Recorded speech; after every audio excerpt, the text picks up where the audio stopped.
Hello दोस्तों, अंजना के channel में आप सभी का हार्दिक स्वागत है। तो आइए दोस्तों, आज हम जानते हैं रामायण काल में रावण के बारे में। दोस्तों, एक बार एक कन्या के भाई नहीं था, तो उस कन्या की माता ने पूछा कि तुझे कैसा भाई चाहिए। उस कन्या ने कहा कि मुझे रावण जैसा भाई चाहिए। तो इस पर उसकी माता ने उसको दोस्तों डांट दिया कि पागल है क्या, क्या वचन बोल रही है, कहीं भगवान ने सुन लिया तो। और जो उसके सारे रिश्तेदार थे कन्या के, वो भी गुस्से हो जाते हैं। लेकिन कन्या जानती है कि वो क्या बोलती है। उसने कहा मुझे रावण जैसा भाई इसलिए चाहिए क्योंकि जिस भाई को ये सब पता हो कि मैं जिससे शत्रुता कर रहा हूं वो मुझे मार डालेगा, पर फिर भी वो बिना किसी की परवाह किए कि मैं अपनी बहन शूर्पणखा की इज्जत का बदला लेने के लिए राम से भिड़ जाता है, ऐसा भाई चाहिए। शूर्पणखा ने तो झूठ बोला था रावण से कि राम ने मेरी इज्जत पर हाथ डाला। वास्तव में तो शूर्पणखा ने ही खुद राम की इज्जत पे हाथ डाला था। लेकिन रावण ने शूर्पणखा की बातों का सच माना और अपनी बहन की इज्जत का बदला लेने के लिए राम की पत्नी को ही उठाकर ले आया। दूसरा, मुझे उस लड़की ने कहा, दोस्तों कन्या ने, कि रावण जैसा भाई इसलिए भी चाहिए कि शत्रु की पत्नी का हरण करने के बाद भी उसका स्पर्श ना करे, उसको छुआ तक नहीं। ये रावण की विशेषता थी, इसलिए मुझे रावण जैसा भाई चाहिए। दोस्तों, आजकल के समय में हमारी बहन बेटियां सुरक्षित नहीं है। दोस्तों, रावण के पास पंच कन्याओं में पूजित माता मंदोदरी जैसी पत्नी थी। फिर भी शूर्पणखा की अपमान का बदला लेने के लिए वो राम से उनकी धर्मपत्नी को ही उठाकर ले आया। दोस्तों, रामायण का तो ये शत्रु भी बड़ा विचित्र है।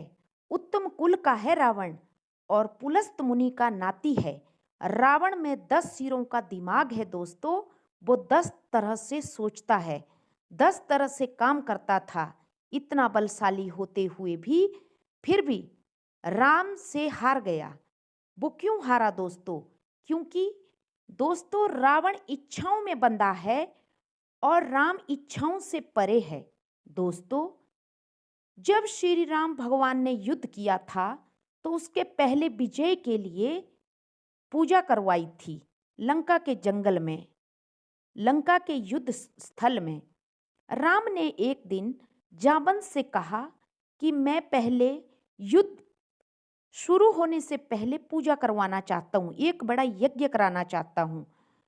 तो जामवंत ने कहा कि ठीक है प्रभु, जैसी आपकी इच्छा, अच्छी बात है। तो श्री राम ने जामवंत जी से कहा कि कोई ऐसा पंडित होना चाहिए जो कि शिव को मानने वाला हो और वैष्णव भी हो मेरी तरह। पर इस युद्ध क्षेत्र जंगल में ऐसा पंडित कहाँ मिलेगा? राम सोचने लगे।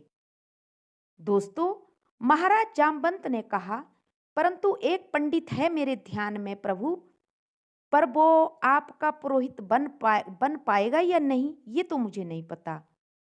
तो श्री राम ने कहा कि वो कौन है? तो इस पर दोस्तों जामवंत जी कहते हैं कि पुलस्त मुनि का वो नाती है, उसका नाम रावण है प्रभु। वो आपका शत्रु है, लेकिन वो शिव भक्त भी है और वैष्णव भी है।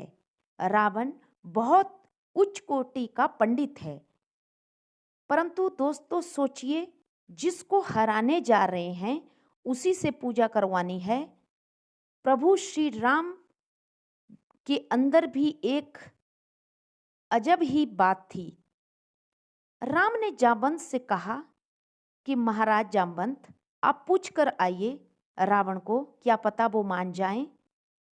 रावण को जब पता चला दोस्तों कि जामवंत दादा आ रहे हैं, तो उन्होंने कहा कि उनको आदर पूर्वक मेरे राजमहल में लेकर आइए। रावण ने जामवंत की बहुत आदर खातिरदारी की, उनके चरण स्पर्श किए और कहा कि कहिए जामवंत महाराज, कैसे आना हुआ? आप तो हमारे दादा के मित्र हैं, हमारे को अपनी सेवा का अवसर दीजिए। सोचिए दोस्तों, रावण का भी कितना बड़ा साहस, कितना बड़ा दिल था, जो दुश्मन के दूत को इतने आदर सहित बिठाते हैं। इस पर दोस्तों जामवंत कहते हैं कि हमारे दो राजकुमार युद्ध करने से पहले महाराज आपसे पूजा करवाना चाहते हैं लंकेश। रावण ने कहा कि आपके दोनों राजकुमार कहीं अयोध्या के राम लक्ष्मण तो नहीं है? जामवंत बोला, हाँ हाँ लंकेश, वही है। क्या आप स्वीकार करेंगे उनके यहाँ पूजा करने? रावण ने कहा, क्या उनका उद्देश्य लंका पर विजय करना है? जामवंत ने कहा, हाँ हाँ लंकेश, इसी उद्देश्य से हमारे महाराज श्री राम आपसे पूजा करवाना चाहते हैं। रावण बहुत बड़ा ज्ञानी था दोस्तों, और बहुत बड़ा ब्राह्मण भी था। रावण ने कहा, मैं तो जामवंत जी जिज्ञासा बस यूं ही पूछ रहा था, अन्यथा घर के द्वार पर आया कोई भी यजमान मुझे पूजा करने बुलाए तो मैं कभी भी मना नहीं करता, ये तो धर्म के विरुद्ध है। मैंने तो भगवान शंकर की भी, मैं शंकर भगवान का भी पंडित हूँ, उनकी भी मैंने ही पूजा करवाई है, मैं उनकी पूजा जरूर करवाऊंगा। जामवंत ने पूछा कि महाराज मुहूर्त बता दीजिए कि आप किस समय कल आएंगे। इस पर दोस्तों नवग्रहों के तो रावण स्वयं ही स्वामी थे, तो उन्होंने नवग्रहों से पूछ के कहा कि सुबह 5:30 बजे का मुहूर्त है, मैं आ जाऊंगा। जामवंत जी ने कहा कि पूजा की सामग्री क्या लानी है उसे बता दीजिए। इस पर दोस्तों लंकापति रावण कहता है कि आपके दोनों वनवासी जो राजकुमार होंगे उनके पास क्या सामग्री होगी पूजा के लिए। अतः ब्राह्मण का भी फर्ज होता है कि यदि उसके यजमान के पास कोई पूजन सामग्री नहीं है तो ब्राह्मण ही लाकर उनको दे, मैं स्वयं उनको लेकर पूजन सामग्री ले आऊंगा, आप चिंता ना करें। जामवंत जी दोस्तों वहां से चले गए। सोचिए दोस्तों, रावण राम का एक शत्रु था, फिर भी पूजा करवाने राम की गया। कितना बड़ा ज्ञानी था रावण। रावण अशोक वाटिका में जाकर सीता से कहता है कि हे सीते, तुम्हारे पति कल राम सुबह मेरे से यज्ञ करवाएंगे, पूजा करवाएंगे, तो तुम इंद्रजीत के साथ उस यज्ञ में शामिल होने जाना पुष्पर विमान से, क्योंकि एक विवाहित पुरुष के साथ जब तक उसकी पत्नी पूजा में नहीं बैठती तब तक वो पूजा पूर्ण नहीं मानी जाती। और कहा कि पूजा होते हुए भी दोबारा इस रथ पर बैठकर दोबारा अशोक वाटिका में आ जाना। दोस्तों रावण ना चाहता तो रावण राम का यज्ञ करवाने ना जाता, लेकिन रावण ने यज्ञ करवाना अपना धर्म समझा, और माता सीता को भी, जो उसका पुत्र था इंद्रजीत, वो पुष्पर विमान में बिठाकर प्रभु श्री राम के पास उनके बाएं भाग में बिठाने ले गए। दोस्तों रामायण की एक कहानी बताती है कि बालू का शिवलिंग बनाया गया, उस शिवलिंग की स्थापना की गई, बालू के शिवलिंग की, और धोती और तिलक लगाकर रावण यज्ञ में रुद्राक्ष की माला लेकर बैठ गया, पहुंच गया पूजा करवाने। राम लक्ष्मण ने अपने पुरोहित को प्रणाम किया और कहा राम भगवान ने कि आचार्य, मैं दशरथ पुत्र राम अपने अनुज लक्ष्मण के साथ आपको प्रणाम करता हूं। दोस्तों उन्होंने कहा आचार्य आसन ग्रहण करें। रावण ने पूछा कि क्या आप विवाहित हैं? तो अपनी धर्मपत्नी को अपने बाएं भाग में बिठाएं। राम ने कहा कि आचार्य, इस वक्त मेरी धर्मपत्नी यहां पर नहीं है। रावण ने जामवंत से कहा कि मैंने आपसे कल ही कहा था कि पुरोहित का कर्तव्य बनता है कि अपने यजमान की पूजा को, पूजन सामग्री को पूर्ण करना। तो बेटा इंद्रजित यजमान की पत्नी को उनके बाएं भाग में बिठाया जाए। उसी समय दोस्तों इंद्रजित माता सीता को पुष्पर विमान से एकदम लेके आते हैं और श्री राम प्रभु के बाएं भाग में उनको बिठा देते हैं। रावण ने यज्ञ पूरा किया, पूरी पूजा संपन्न करवाई और पूजन के बाद दोस्तों रावण ने उन्हें विजयत्व का आशीर्वाद दिया और इंद्रजीत को दोबारा सीता को उठाकर ले गए। इंद्रजीत दोबारा सीता को उठाकर ले गए और अशोक वाटिका में छोड़ आए। दोस्तों राम ने दक्षिणा के लिए रावण से कहा कि आचार्य बताएं कि आपकी क्या दक्षिणा है। तो इस पर दोस्तों रावण ने कहा कि हे राम, आप इस वनवास में मुझे क्या दक्षिणा देंगे? आपसे मेरी यही दक्षिणा है कि जब मेरा अंतिम समय आए तो आप दोनों राजकुमार मेरी आंखों के सामने हो। बस यही मेरी गुरु दक्षिणा है। देखिए दोस्तों रावण कितना बड़ा ज्ञानी था और राम के हाथों क्या मांग लिया।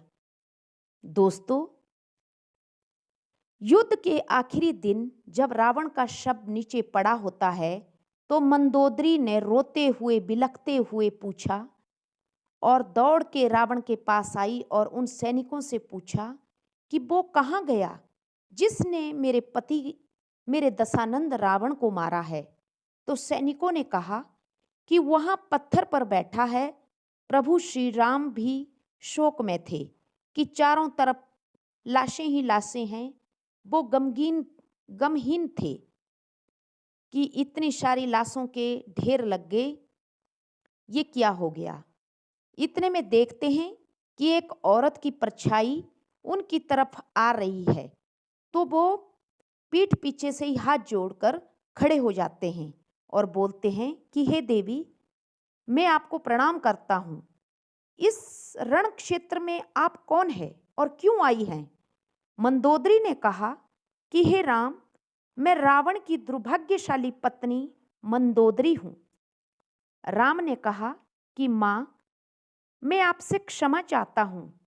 आपका पति बड़ा तेजस्वी, बड़ा उच्च कुल का ब्राह्मण था, उच्च कुल में पैदा हुआ था, ब्रह्मा का वंशज था, पुलस्त मुनि का नाती था, परंतु उसने माता अनीति की थी। वो मेरी धर्मपत्नी को ही उठाकर ले आया था, इसलिए मुझे उसे मारना पड़ा। मैं आपके इस शोक के लिए आपसे क्षमा याचना करता हूँ।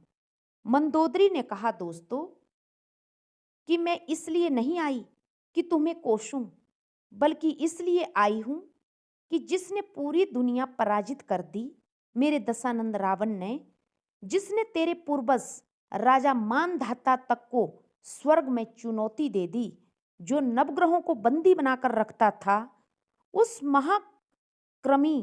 महापराक्रमी दशानंद राजा को किसने हराया? उसमें ऐसा क्या है जो मेरे पति में नहीं था? राम ने कहा कि माता, क्या आपको पता चला कि मेरे अंदर क्या है, क्या अंतर है? मंदोदरी बोली दोस्तों कि हाँ राम, मुझे पता चल गया। तो रावण कहते हैं कि माता बताइए। तो इस पर दोस्तों मंदोदरी कहती है कि हे राम, एक मेरा पति था जो मेरी जैसी सुदर्शना होते हुए भी तेरी पत्नी चाहता था, और एक तू है जो पीठ पर भी पर स्त्री की छाया पड़ी तो उठकर विनम्र होके खड़ा हो गया। ये उसमें सबसे आप में और उसमें अंतर है राम, इसीलिए आपकी विजय हुई और मेरे स्वामी की हार हुई। तो देखा दोस्तों आप सबने रावण और भगवान श्री राम में क्या अंतर था। दोस्तों वास्तव में रावण बहुत बड़ा विद्वान पंडित था, भगवान शिव पुलस्त मुनि का नाती था और विशर्वा ऋषि का पुत्र था। रावण ब्राह्मण था और माता उसकी क्षत्रिय राक्षसी थी, एक व्यक्ति जिसके पास ब्राह्मण की बुद्धि और राक्षस की शक्ति थी। उसका पुष्पक विमान बहुत ही आकर्षक था। तो ये था दोस्तों रावण। आशा